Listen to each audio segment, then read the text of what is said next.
crotchet roll. This is basically our first proper roll exercise. So if we look at our notes, you can see that we have a slur line going from the first note to the second note and then to the third note. So if you look at the third note, you'll see there's no buzz tap sign on it. So what that's indicating to is that the roll is ending in a beat. Now when I say the roll is ending, what I mean by that, how we know the roll ends, very simply is that the slur line doesn't go to the next note after. There's no slur line. So that tells you the roll ends. How we know it ends on a beat is because there's no buzz tap sign on the third note. So if we count our semiquaver sequence in between those slur lines, from your crotchet note, the second crotchet note to the third crotchet note, that goes 1A and A, 2A and A, beat.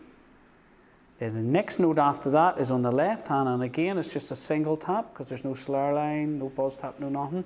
So it goes 1A and A, 2A and A, beat, and then left because it's below the line. And then we go to the next note sequence and it's exactly the same as the first one. 1A and A, 2A and A, beat, and then left again. Hopefully that makes sense. That's the first line of the crotchet roll exercise. So I'm going to play it for you. And again, send the semiquaver count. So every time you're on a number 1 or number 2, or I say beat, that will be you on the next note. Starting on our pinch grip right hand, after 2. The first line of the crotchet roll exercise. 1, 2. 1A and A, 2A and A, beat. Left. 1A and A, 2A and A, beat. Left. Now let's look at the second line. And you can see this time you just have got a 2-note sequence. So you've got a crotchet note and then another crotchet note, but no slur line going from the second note to the third note this time. And on the second note there's no buzz tap sign. So you can see that the roll finishes on the second note this time and again finishes on a bouncy ball beat because there is no buzz tap. So the second line, first 2 notes sound like this. 1A and A, beat.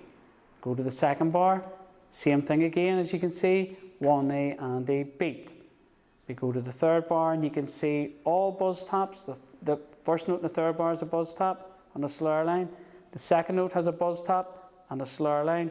The third note, the first note of the fourth bar, sorry, has a buzz tap and a slur line, and the last note in the fourth bar is just an ordinary bouncy ball beat because there's no buzz tap sign and the roll finishes there because there's no slur line going from that note. So the whole second line looks and sounds like this. Starting on our pinch grip hand, after 2. 1, 2. 1, 2, 3, 4, beat. 1, 2, 3, 4, beat. 1A and A, 2A and A, 1A and A, beat. Let's do the second line again, after 2. 1, 2. 1A and A, beat. 1A and A, beat. 1A and A, 2A and A, 1A and A, beat. So, that's your crotchet roll exercise complete.